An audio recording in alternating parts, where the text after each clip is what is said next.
सासंगत जी, प्यार से कहना। धा निरंकार जी। सासंगत, सुखों का द्वार क्या है?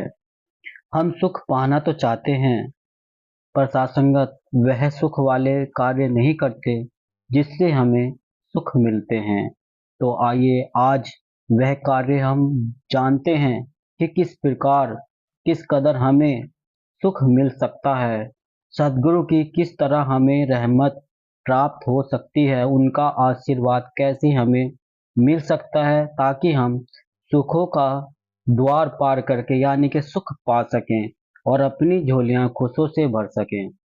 दास मनीष निवेदन करता है कि अगर आपने अभी तक चैनल को सब्सक्राइब नहीं किया है तो संदेश निरंकारी का चैनल को सब्सक्राइब कर दीजिए और बेल आइकन प्रेस कर दीजिए। महापुरुषों, विनती है कि वीडियो के अंत तक जरूर बने रहे, क्योंकि जब तक पूरी बात हम समझ नहीं पाएंगे तब तक हम उसका भी सुख नहीं ले पाएंगे। तो सत्संगत, तन मन धन तिन्ना जो उच्ची ओहो सेवा कहलांदी ए, जो होवे निष्काम निश्चित ते सद्गुरु नु भांति ए। सासंगत, पवित्र अवतार वाणी का यह शब्द अनेक बार सुना और समझने का प्रयास किया कि इस शब्द का वास्तविक भाव क्या है, जिसे मैं अपना पाऊं। अब मुझे सद्गुरु की कृपा से ब्रह्म ज्ञान की प्राप्ति हुई, तो उस समय ही मैंने अपने प्रण में स्वीकार किया कि तन मन और धन निरंकार का है। मुझे इनको निरंकार का समझकर ही इस्तेमाल करना है। सत्संगत, एक उदाहरण के माध्यम से थोड़ा समझने का प्रयास करते हैं।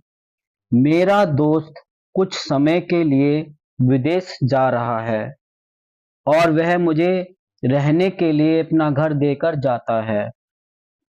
अब मैं इस घर का इस्तेमाल करता हूँ, परंतु मुझे पता है कि इसका मालिक मैं नहीं हूँ, इसलिए मैं इसे बेच नहीं सकता या मैं इसे गिरवी रखकर लोन भी नहीं ले सकता। मैं इस घर में रहने का लाभ प्राप्त करता हूँ और यथासंभव इसकी मरम्मत भी करवाता रहता हूँ, ताकि जब मेरा दोस्त वापस आए तो अपने घर को अच्छी हालत में पाए। सासंगत, ऐसे ही निरंकार के दिए हुए तन मन धन को मैं बखूबी इस्तेमाल करता हूँ और इसका ठीक ढंग से ख्याल भी रखता हूँ और इनके माध्यम से सेवा भी करता हूँ। अगर मैं तन मन और धन को निरंकार का समझते हुए सेवा करता हूँ तो मेरी अवस्था बैंक के कैशियर की भांति होती है, जिसे बैंक से ग्राहक द्वारा पैसा निकालने या जमा करने में व्यक्तिगत रूप से कोई फर्क नहीं पड़ता।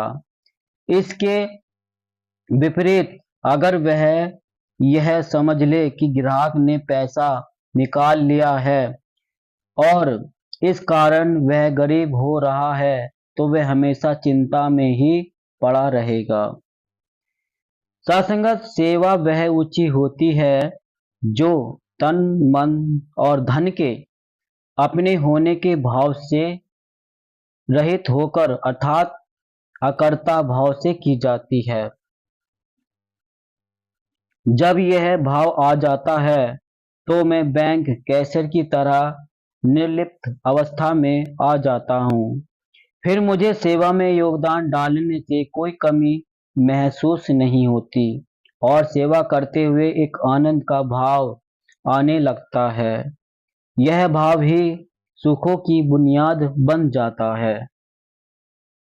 सत्संगत, जब यह एहसास हो जाता है कि मैं तो निरंकार के दिए हुए तन मन धन से ही सेवा कर रहा हूँ, तो मेरी कौन सी कामना या इच्छा रह जाती है।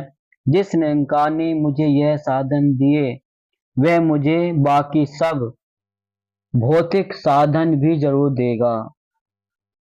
जिस मालिक को मेरे अंतर्मन का भी पता है, उससे मांगने की क्या जरूरत है। अक्सर हम वह सुंदर भजन भी गाते हैं, अंतर्यामी नो दस्सा की हाल दिलदा। अगर यह विश्वास पक्का हो जाए तो फिर मैं कामनाओं से परे हो जाता हूँ। ऐसी सेवा ही तो सतगुरु को भाती है। इस अवस्था में जब मुझे किसी प्रकार की कोई अपेक्षा नहीं होती, तो फिर मुझे जो भी सहज में मिलता है वह आनंद का कारण बन जाता है। सासंगत अतः सेवा जब अकर्ता भाव से बिना किसी अपेक्षा के की जाती है तो वह सुखों का द्वार बन जाती है। पवित्र हृदय वाणी में भी लिखा है, गुरु वचनों को मान के मन से जो सेवा की जाती है, सबसे उत्तम सबसे ऊंची वो सेवा कहलाती है। सासंगत यहाँ भी भाव आया कि सेवा वो है जो सद्गुरु के वचनों के अनुसार हो, अर्थात अकर्ता भाव से, मेरी मर्जी से नहीं। इस सेवा को ही उत्तम बताया गया है। सासंगत एक और भाव जो अक्सर सुनने में आता है कि हम धरती में जैसा बीज डालेंगे वैसा ही प्रफुल्लित होकर मिलेगा। अब मेरा निर्णय है कि मुझे किस चीज की प्राप्ति करनी है। अगर मैं सुख चाहता हूँ तो मुझे सुख बांटने का बीज डालना होगा। तन की सेवा के माध्यम से मैं सत्संग या अन्य कार्यक्रमों में अनेक संतों महात्माओं के लिए आरामदायक प्रबंध कर सकता हूँ। मन में भक्ति भाव और सकारात्मक भाव की बढ़ोतरी करने का बीज डाल सकता हूँ।